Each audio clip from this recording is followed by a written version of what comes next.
Saudara, apa kabar semuanya? Puji Tuhan. Bulan Februari biasanya saudara identik dengan satu hari bersejarah menurut pasangan-pasangan. Ya kan? Apa itu saudara? Valentine, hari kasih sayang. Tapi tahukah saudara, bagi kita yang di dalam Tuhan, bukan nunggu Februari harus memberikan kasih. Setiap hari harus ada kasih di hati kita, amin. Katakan dong kiri kananmu, aku mengasihi engkau dengan kasih Tuhan, amin. Aku mengasihi engkau dengan kasih Tuhan, puji Tuhan. Katakan percayalah. Puji Tuhan, saudara silakan duduk, puji Tuhan.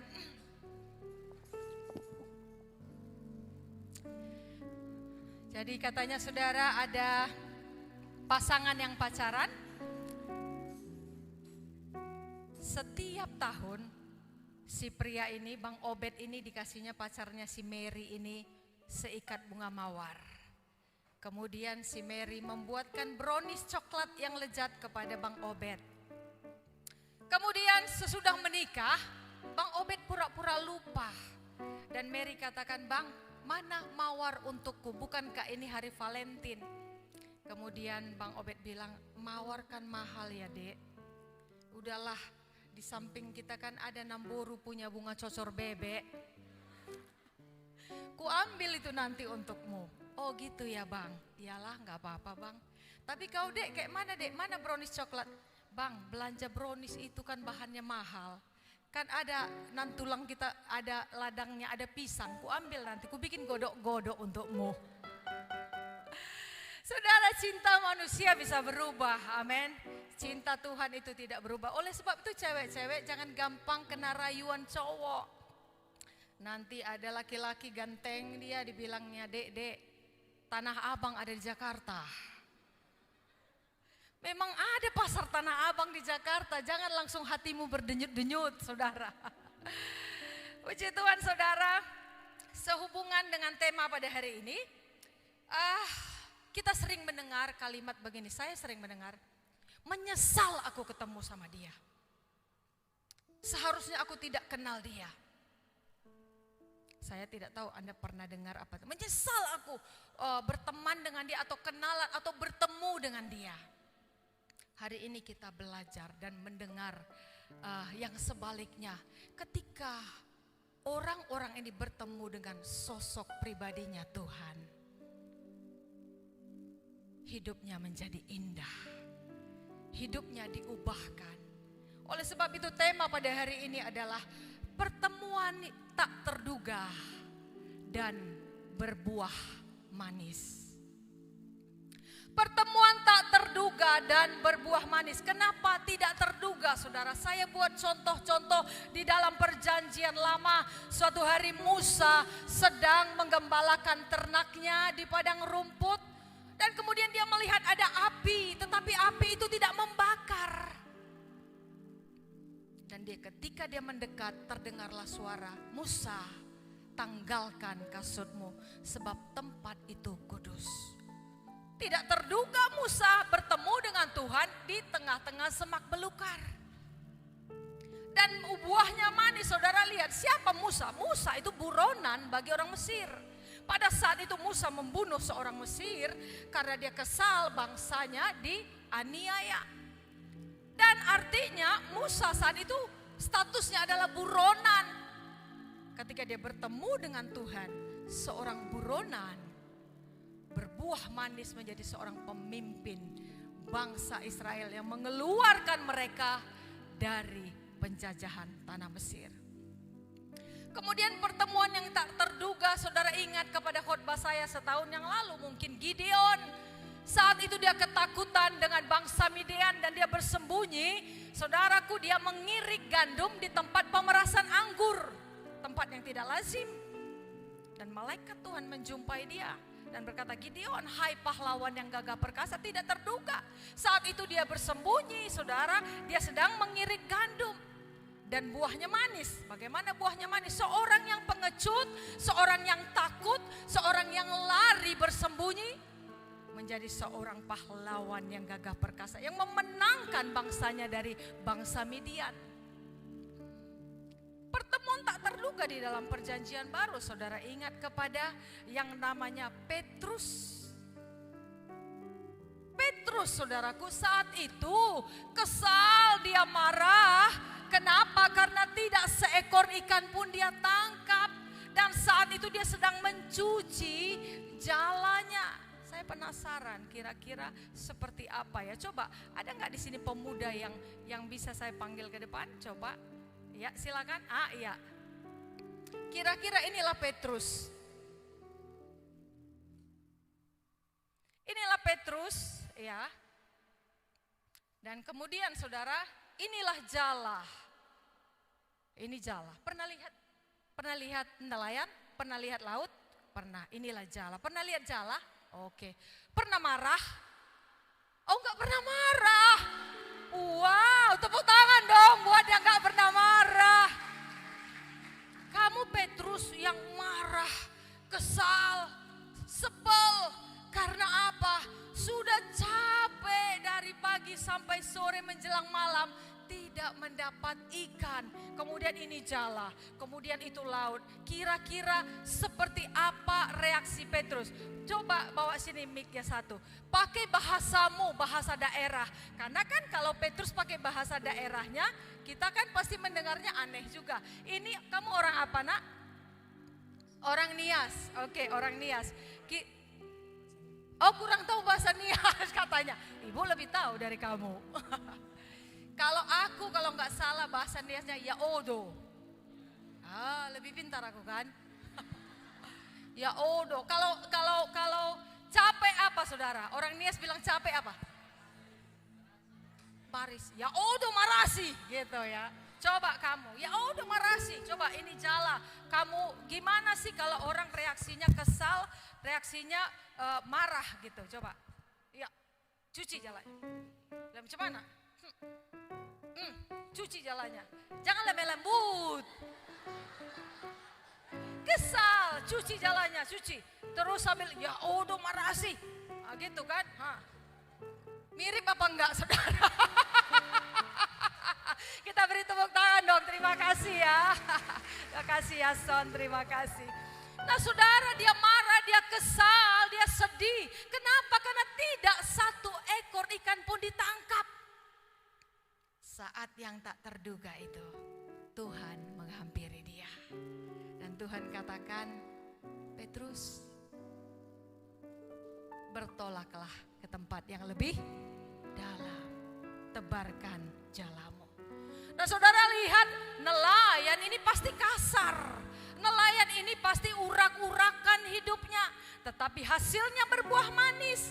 Ketika Petrus bertemu dengan Tuhan, dia menjadi seorang yang dari penjala ikan menjadi penjala manusia.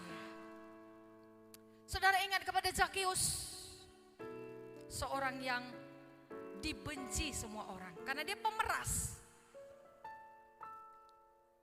Tapi bagaimana tak terduga pertemuannya ketika dia ada di atas pohon. Jadi katanya begini, ada sebuah gereja berhalangan pendetanya. Padahal pendetanya udah siap-siap mau khotbah, berhalangan pendetanya. Diteleponnya lah sama salah satu penatuanya, namanya Pak Naibaho. Pak Naibaho, tolong gantikan saya. Aduh ini gak bisa lagi saya ini, berhalangan sekali. Kemudian Pak Naibaho bilang, masalah geleng itu. Kalau khotbah masalah geleng. Tanpa baca Alkitab kemudian naik dia ke mimbar saudara.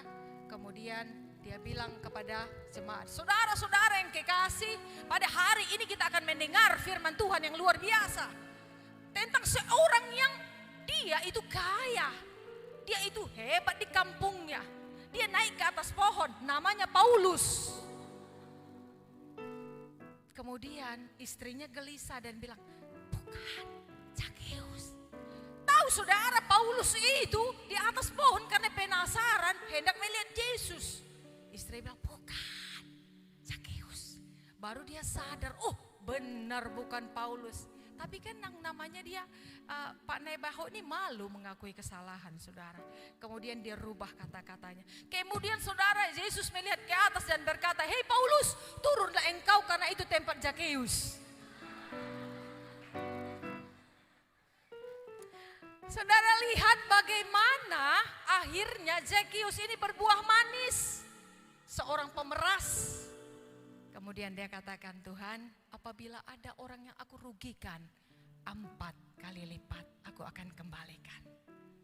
Dan aku akan bertobat mengikut Tuhan. Saudara, berbuah manis, tempatnya tidak terduga. Tadi di pantai, di pohon, di semak belukar. Nah, hari ini akan melihat ada satu tokoh, saudara. Jadi semua tokoh ini ketika mereka ketemu Tuhan, yang hina jadi mulia, yang terbuang menjadi berarti, yang terkutuk menjadi diberkati. Hari ini kita melihat sosok seorang wanita yang hidupnya morat-marit, saudara. Bayangkan tidak morat-marit. Laki-laki sama dia ada 5 berganti-ganti, dan yang sekarang pun bukan suaminya. Dan saat itu Tuhan Yesus hendak pulang ke Galilea karena dia sudah memberitakan kabar baik kepada jiwa-jiwa. Dan dia harus melewati satu tempat, satu kota namanya Samaria. Saudara lihat, di dalam hidup ini tidak ada yang kebetulan. Tidak ada yang kebetulan di dalam hidup kita. Semua ada dalam rancangannya Tuhan. Katakan amin. Semua ada dalam kehendaknya Tuhan. Bahkan ketika meleset sekalipun, Tuhan bisa ubahkan itu menjadi satu kebaikan. Nah, saudara, wanita ini, saudaraku, kalau kita melihat hidupnya enggak benar sehingga dia bersembunyi dari masyarakat. Kenapa? Karena ketika dia menampakkan diri kepada orang-orang, sehingga dia begitu insecure. Dia begitu malu dengan kehidupannya. Dia orang yang merasa sangat kotor, sangat hina, sangat berdosa. Sehingga saudara kita melihat Alkitab, saudara, Yohanes 4 ayat 6 sampai yang ke-7a. Ya. Kita baca bersama 1, 2, 3. Di situ terdapat sumur Yakub. Yesus sangat letih oleh perjalanan. Karena itu ia duduk di pinggir sumur itu. Hari kira-kira pukul. Lanjut. Maka datanglah seorang perempuan Samaria hendak menimba air. Sampai di situ, saudara, tidak lazim. Biasanya wanita-wanita di sana ambil air itu pagi-pagi. Karena mau masak, mau nyuci, mau minum, dan lain sebagainya. Tetapi ini pukul 12, kenapa? Karena dia malu melihat orang lain. Karena dia menutup dirinya. Dan saat itu dia ambil air. Mungkin setiap hari dia ambil air, dia pulang. Dia ambil air sembunyi-sembunyi, dia pulang. Mungkin bulan ke bulan, tahun ke tahun dia ambil air, dia pulang. Tetapi pada hari itu ada sesuatu yang spesial terjadi. Yesus ada di tempat itu. Di tempat yang tidak terduga. Nah, saudara, kalau kita melihat kemudian, saudara, kita melihat bagaimana Yesus katakan, kata Yesus kepadanya, berilah aku minum. Apa artinya, saudara? Kata Yesus kepadanya, berilah aku minum. Artinya Tuhan Yesus tidak pernah memandang hina siapapun. Tuhan Yesus tidak pernah memandang hina sekotor apapun manusia itu. Saudara, berilah aku minum, artinya apa, saudara? Tuhan mau pakai hidup wanita yang terbuang ini. Tuhan mau ubahkan kehidupannya.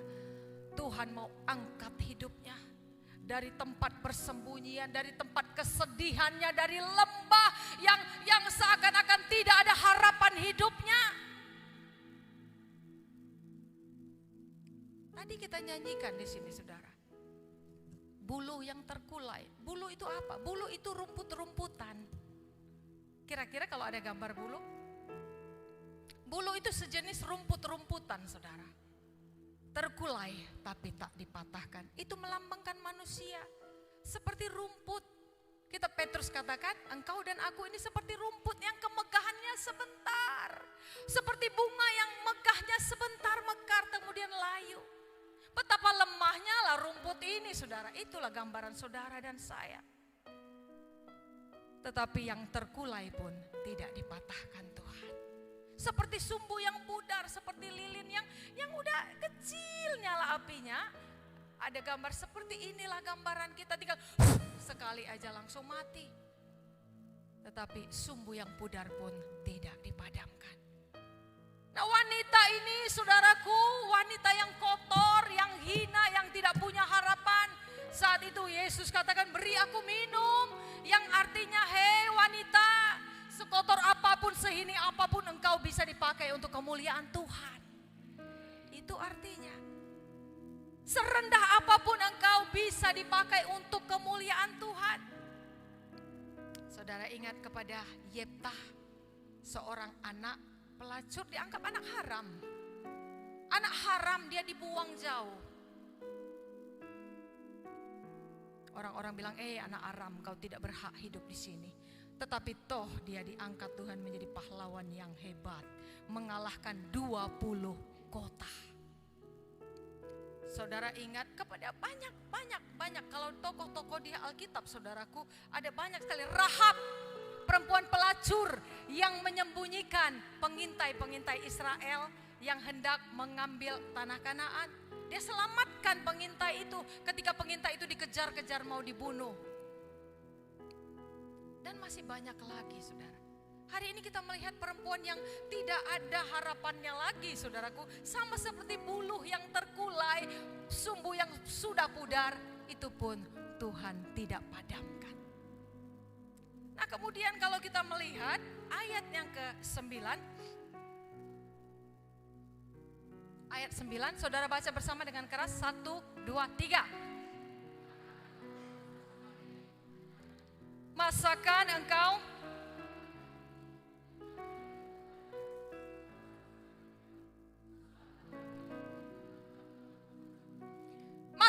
engkau orang Yahudi minta minum kepadaku, orang Samaria. Kenapa saudara? Orang Samaria dengan orang Yahudi ini tidak bersahabat. Orang Samaria ini dianggap levelnya rendah. Orang Samaria dianggap itu orang yang hina. Kalau ada kasta-kasta, istilahnya mereka itu orang yang kafir. Karena banyak di antara mereka penyembah berhala. Nah, orang Yahudi menganggap mereka itu hina. Sehingga ketika Yesus meminta minum, dia bilang, masakan engkau orang Yahudi minta minum kepadaku? Gak pantas, kau itu kan orang terhormat. Nah saudara, secara kesukuan dia rendah, secara kehidupan dia hina. Saudara mengerti? Secara suku aja dia udah rendah, kastanya rendah. Secara kehidupan dia kotor, dia hina. Dalam hatinya mungkin berpikir, apa kau tidak tahu siapa aku? Kenapa kau minta minum kepadaku? Dia tidak tahu siapa yang ada di depannya, saudara. Dia bilang masakan. Kemudian ayat selanjutnya, saudara, ayat yang ke-10. Baca bersama, 1, 2, 3. Jawab. Jikalau engkau tahu tentang karunia Allah,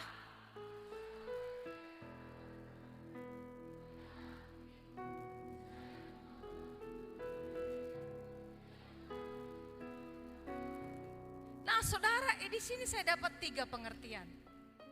Yang pertama dikatakan di sini, jawab Yesus pada, jikalau engkau tahu tentang karunia Allah. Jikalau engkau tahu tentang karunia Allah itu berlaku kepada semua manusia. Kira-kira Yesus mau katakan, kau itu mendapat kasih karunia. Itu yang pertama. Yang kedua, tahukah kau bahwasanya yang sedang berbicara denganmu adalah juru selamat dunia?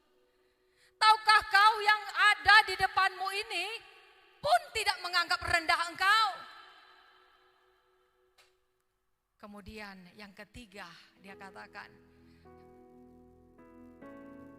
niscaya engkau telah meminta kepadanya dan ia telah memberikan kepadamu air hidup. Saudara, air hidup yang dimaksud di sini adalah air kehidupan, yaitu Roh Kudus sendiri.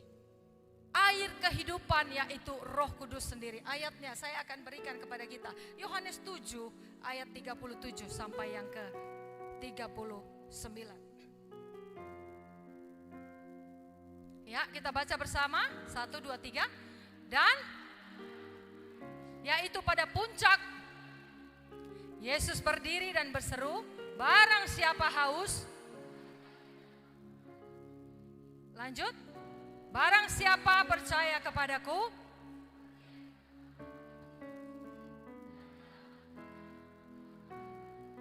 lebih keras lagi ayat 39, 1, 2, 3, yang roh yang akan, sebab roh itu belum datang karena Yesus belum dimuliakan, air kehidupan. Nah, kalau kau tahu siapa yang ada di depanmu, niscaya engkau akan meminta air hidup itu. Apa? Roh yang hidup itu. Kalau roh yang hidup itu ada di dalam dirimu, ada 3 hal lagi, saudara. Roh Kudus berbicara tentang kekudusan. Kekudusan berkaitan dengan kekekalan. Roh Kudus berbicara tentang kuasa. Tetapi kamu akan menerima kuasa kalau Roh Kudus turun ke atasmu. Roh Kudus berbicara tentang karunia-karunia. Nah, saudara, Yesus katakan seperti itu, kalau engkau tahu siapa yang meminta minum itu, maka engkau sendiri yang akan minta air hidup itu.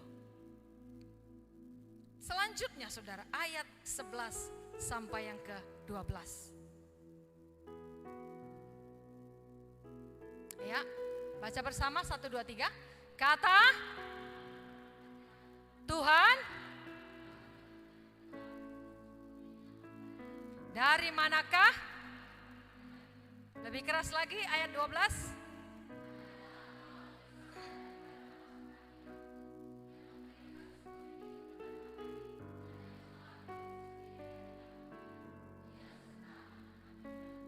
Saudara lihat apa artinya? Tuhan, kau tidak punya timba. Aneh kan? Dia panggil Tuhan, tapi dia bicara timba.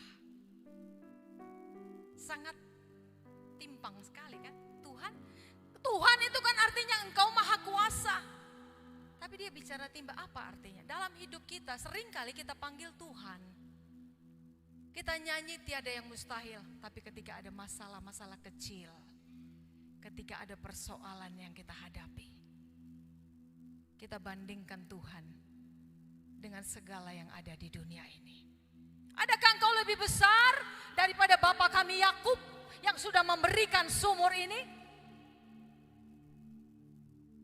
Kita panggil Tuhan, kita nyanyi setiap hari Minggu, bagi Tuhan tak ada yang mustahil. Tapi ketika kita sakit, siapa yang kita cari? Ketika kita ada masalah, kemana kita pergi? Sama seperti perempuan ini. Tuhan dia bilang, tapi dia bicara timba. Kemudian dia bandingkan, adakah engkau lebih hebat dari Bapa kami Yakub? Sama seperti banyak orang Kristen zaman ini. Ketika ada masalah, lebih percaya dia kepada dukun yang ada di kampung. Lebih percaya kepada nenek nini bulang. Lebih percaya kepada hal-hal duniawi. Lebih percaya kepada deking, sama seperti wanita ini. Adakah engkau lebih hebat? Hari ini kita mau katakan, persoalan apapun yang kita hadapi, sakit apapun yang kita derita, kita percaya tidak ada yang mustahil bagi nama Yesus. Amin. Tidak ada. Karena dia tidak bisa dibanding-bandingkan dengan apapun, dengan kuasa manapun. Tidak bisa dibandingkan. Jangan seperti wanita ini, panggil Tuhan, tapi dia bertanya tentang timba. Selanjutnya saudara, ayat yang ke-21. Kata Yesus kepadanya, percayalah kepadaku hai perempuan, saatnya akan tiba bahwa kamu akan menyembah Bapa bukan di gunung ini dan bukan juga di Yerusalem. Saudara, ini artinya tempat tentang menyembah. Orang Yahudi percaya menyembahnya di bukit. Ada orang tertentu percaya seperti misalnya agama seberang, dia harus menghadap kiblat. Kiblatnya kemana ketika dia bersembahyang? Nah, saudara, ini pengertiannya luas sekali, saudara. Penyembahan kita bukan soal tempat, Saudara ingat Daniel menyembah Tuhan di atas sotoh rumah ketika ada ancaman di dalam hidupnya. Ada banyak. Paulus yang dulu namanya Saulus menyembah Tuhan di mana? Memuji Tuhan di dalam penjara. Di dalam penjara dia memuji, menyembah Tuhan. Bukan soal tempat di mana saudara.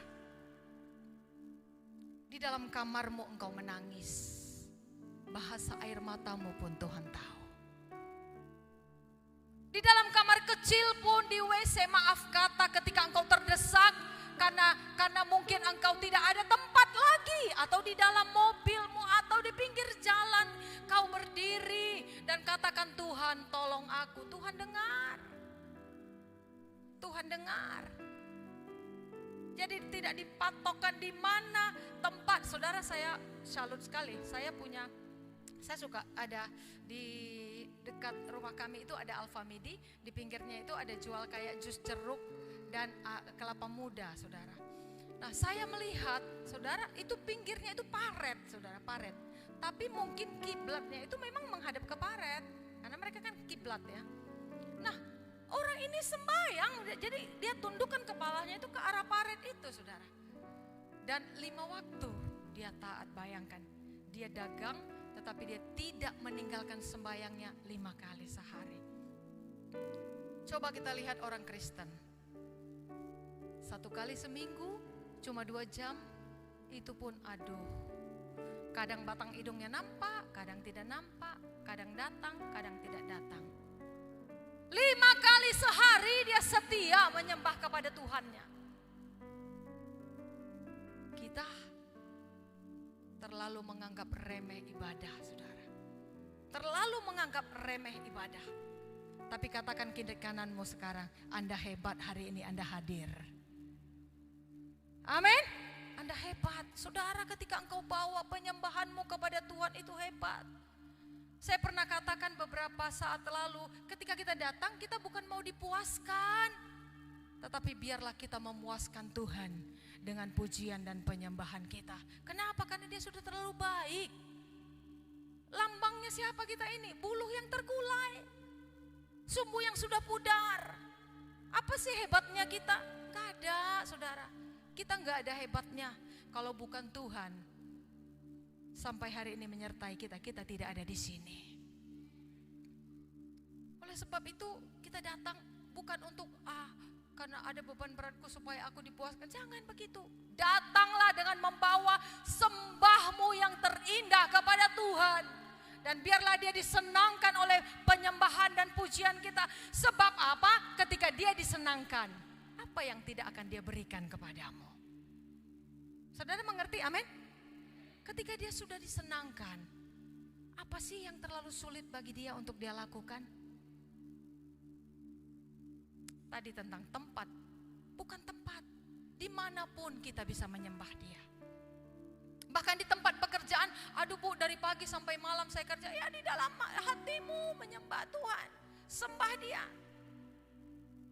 Berdoa kepada dia, Tuhan terima kasih aku masih sehat, masih bisa bekerja. Kalau tiba-tiba Anda kerja mesin, putus tanganmu. Contoh, saudara. Kalau tiba-tiba Anda mungkin supir nabrak orang, kan sudah masalah. Jadi apapun itu ucapkan syukur kepada dia.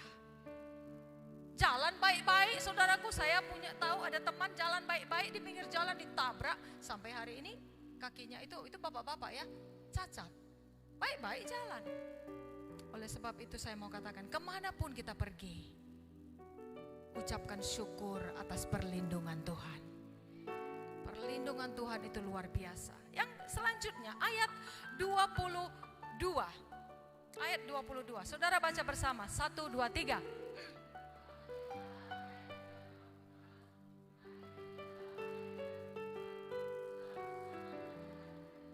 Kamu menyembah apa yang tidak kamu kenal. Kami menyembah apa yang kami kenal.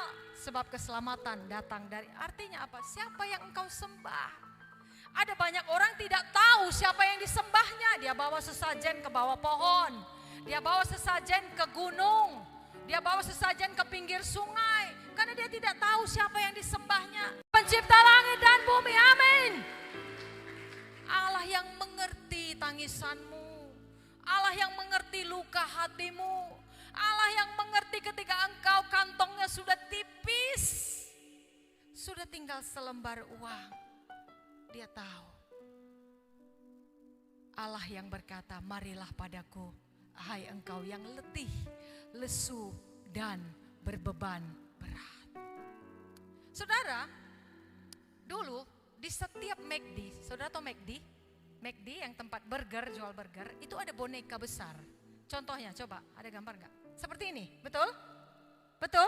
Dulu seperti ini ada, tapi sekarang tidak ada lagi. Ternyata saudara, suatu hari, beberapa saat lalu, ada seorang di Amerika beli McD burger. Jadi mereka dua orang, yang satu beli, yang satu temannya duduk di kursi. Kemudian kepalanya disandarkan ke pangkuan boneka ini. Dan dia bilang, I'm tired, capek gitu ya. I'm tired. Aku capek, kata orang itu. Tahu saudara, boneka itu nengok ke bawah, bilang, aku juga capek. Itu kenyataan. Boneka itu bilang, aku juga capek. Nah, sejak itu, dia shock, terkejut, dia teriak apa. Sejak itu tidak ada lagi boneka-boneka ini ditaruh di mana-mana. Kasihan ya, karena bonekanya tidak kenal Tuhan. Kalau seandainya dia tahu, Yesus katakan, marilah yang letih, lesu, dan berbeban. Sehingga orang itu tidak bilang, aku capek. Dia tidak mengeluh kepada si boneka itu, saudara. Nah saudara, siapa Allah yang engkau dan aku sembah? Allah yang mengerti isi hati kita. Allah yang mengerti kesusahan kita. Allah yang mengerti apa yang kita rindukan. Dia tidak ongkang kaki di surga dan diam nonton anak-anaknya menderita. No. Dia tahu apa yang menjadi kerinduan hati kita. Selanjutnya saudara, ayat 23. Saudara baca bersama, 1, 2, 3. Tetapi saatnya akan datang dan sudah tiba sekarang bahwa penyembah-penyembah benar.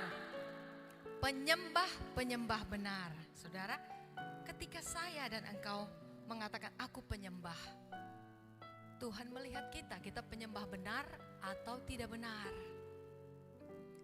Tuhan tidak tertarik dengan suara kita yang naik overtone, tone 3 naik. Misalnya seperti putriku atau seperti siapa WL di sini. Atau seperti Anda yang jago nyanyi. Tidak. Tuhan merindukan hati kita yang menyembah. Biarpun nyanyi kita gak karu-karuan, kuncinya di C, kita nyanyinya di Z, saudara. Itu contoh, nyanyi pun gak jelas. Tapi ketika engkau menyembah dari hatimu, malaikat Tuhan bilang engkau keren.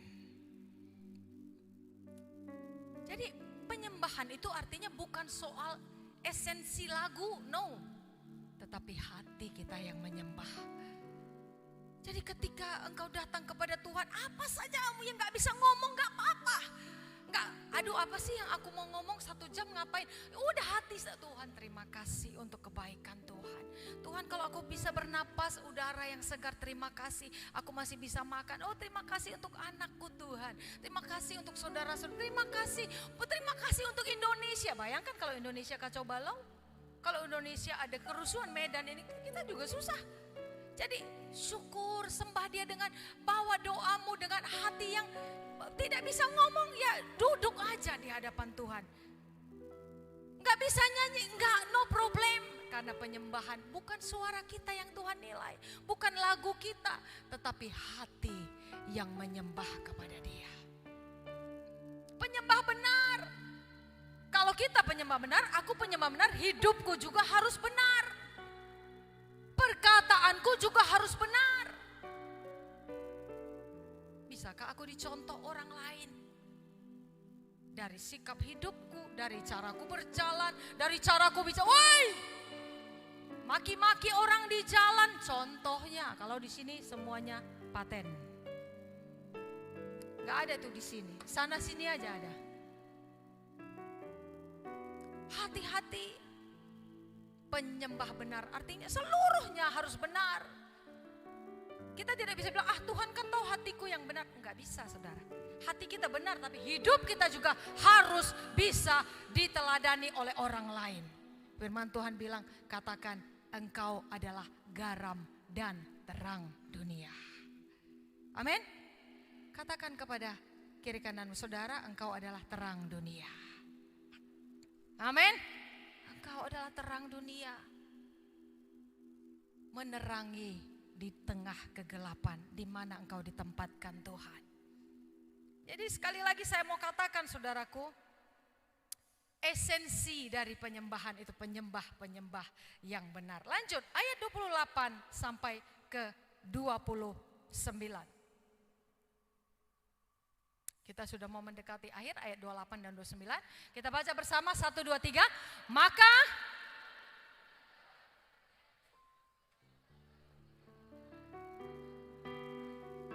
ya ayat itu saja dulu. Nah saudaraku, maka perempuan itu meninggalkan tempayannya. Saudara, apa artinya? Saya dapat 3 pengertian di sini.